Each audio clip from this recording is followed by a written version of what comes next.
Vayamos al grano. Número 9.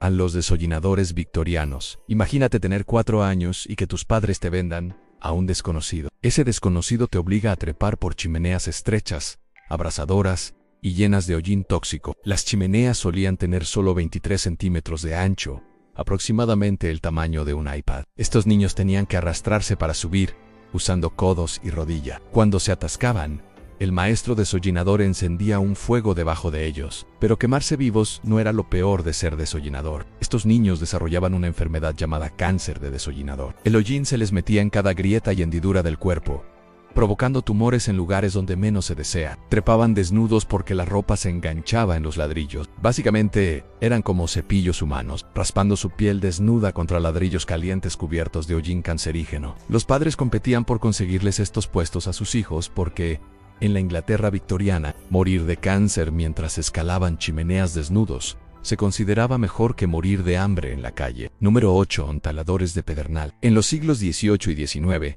los talladores de pedernal tenían uno de los trabajos más mortíferos de la historia. Estos trabajadores fabricaban las diminutas piezas de pedernal para los fusiles de chispa, aquellos en los que el pedernal golpea el metal para producir chispas. Al tallar el pedernal, se creaba un polvo de sílice microscópico y afilado como una navaja. Estas partículas penetraban en sus pulmones y comenzaban a cortar el tejido como miles de cuchillos diminutos. Sus cuerpos intentaban sanar creando tejido cicatricial, pero seguía entrando más polvo, creando más cortes y más cicatrices. Finalmente, sus pulmones se dañaban tanto que dejaban de funcionar. Llamaban a esta condición podredumbre del tallador, porque podían sentir cómo se les pudrían los pulmones. 7 de cada 8 talladores morían a causa de esto.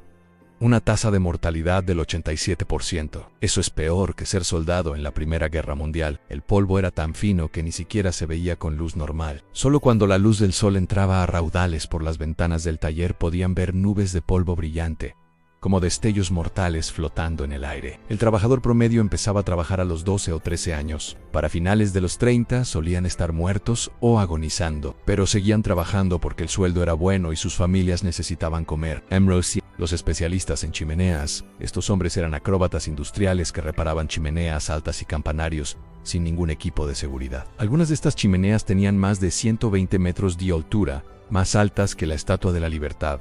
Escalaban esa altura solo con una cuerda, sin arnés de seguridad, sin línea de respaldo, solo con puro valor. La tasa de mortalidad era tan alta que los especialistas en chimeneas redactaban su testamento antes de empezar un nuevo trabajo. A menudo trabajaban borrachos, no por irresponsabilidad, sino porque el alcohol les ayudaba a mantenerse calientes y a calmar los nervios. En el siglo XIX, 1 de cada 3 demolicionistas de chimeneas moría en el trabajo. La parte más peligrosa era la demolición. Derribaban enormes chimeneas quitando ladrillos desde la base hasta que se derrumbaban por completo. El trabajo era tan peligroso que las aseguradoras ni siquiera los cubrían. Si eras demolicionista de chimeneas, eras completamente inasegurable. Número 6. El frenador de ferrocarril. El viento azotaba tu ropa. La lluvia hacía que la superficie metálica estuviera resbaladiza como el hielo. Tenías que correr de vagón en vagón sobre un tren en movimiento, accionando a mano las pesadas ruedas de freno. Un resbalón y caías entre los vagones a una muerte segura. Esta era la vida de un frenador de ferrocarril en el siglo XIX.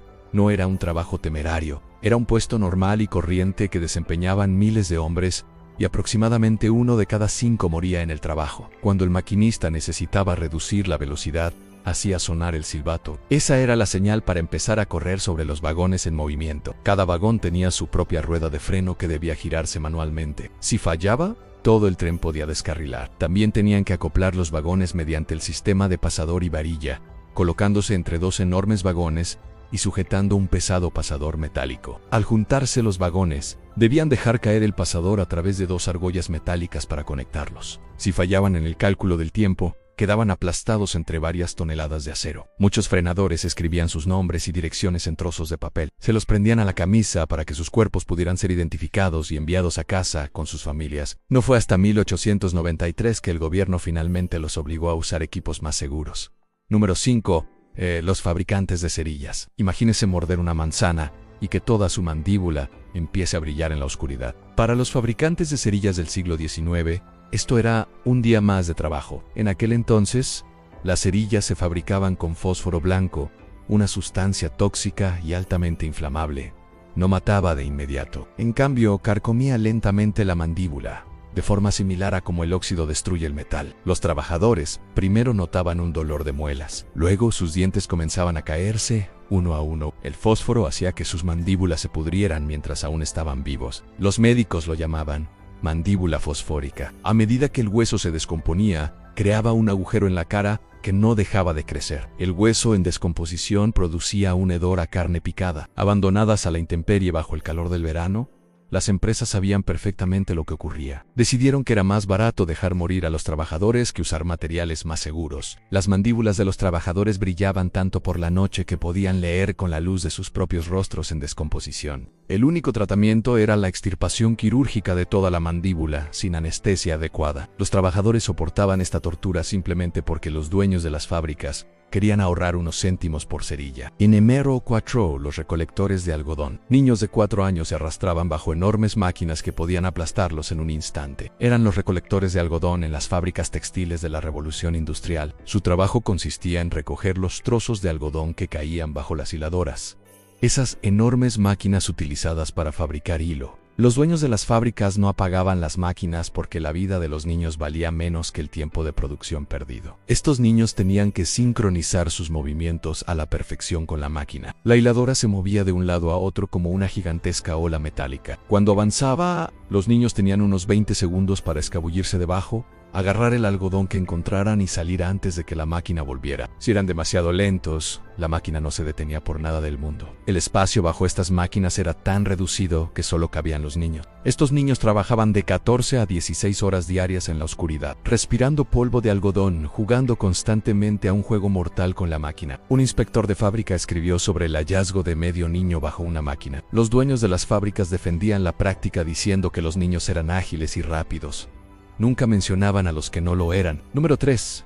Los mineros de mercurio. Cada respiración de estos mineros los mataba lentamente. No se trataba de instalaciones de alta tecnología con equipos de seguridad y sistemas de ventilación, sino de túneles oscuros y húmedos, donde el aire mismo era su enemigo. Cuando los mineros calentaban el mineral de cinabrio para extraer el mercurio, este liberaba vapores tóxicos invisibles. Estos vapores se filtraban en sus cuerpos con cada respiración. Primero venían los temblores. Sus manos temblaban incontrolablemente. Luego comenzaban a perder los dientes.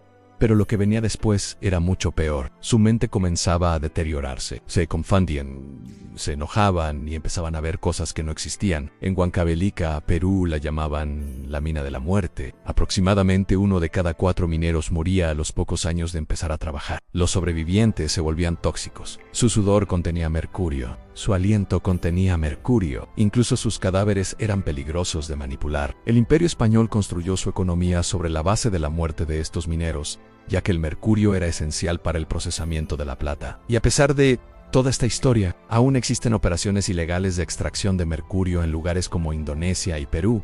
En segundo lugar, los dinamiteros de pozos petrolíferos. Imagínese transportar cientos de kilos de nitroglicerina, el explosivo más inestable conocido, en su camioneta mientras el camino se sacude por caminos de tierra. Un paso en falso, un pequeño bache, y todo se convierte en un desastre. Esta era la realidad diaria de los dinamiteros de pozos petrolíferos a principios del siglo XX. Su trabajo consistía en bajar este explosivo extremadamente inestable a los pozos petrolíferos para abrir nuevos yacimientos. Colgaban una bomba que podía explotar con el más mínimo impacto en un agujero profundo y oscuro, usando solo una cuerda. La paga era increíble en $100 al día, el equivalente a unos $3,000 actuales. Pero la mayoría de los dinamiteros no vivían lo suficiente para disfrutar de su dinero. La carrera promedio duraba solo 3 años antes de terminar con una explosión. Cuando un dinamitero se inmolaba, generalmente no encontraban suficientes fragmentos ni para llenar una lonchera. La explosión los vaporizaría literalmente. La mayoría de los artilleros trabajaban solos, pues si algo salía mal,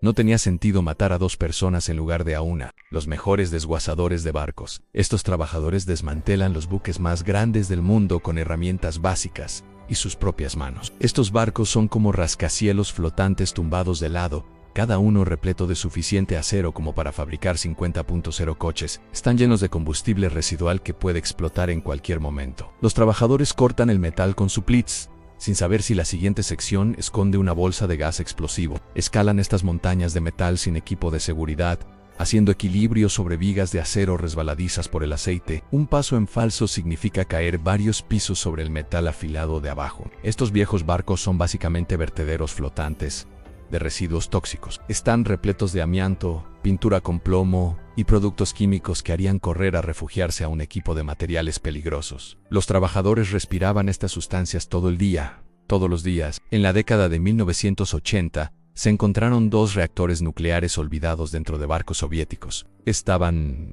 averiados. Los expertos estiman que 1 de cada 1.0 trabajadores muere cada año. Este trabajo todavía existe hoy en día. Ahora mismo, alguien en Bangladesh o India está escalando el costado oxidado de un enorme barco, con la esperanza de volver a casa esta noche. Eso es todo por hoy. Haré vídeos similares en el futuro. Suscríbete para verlos.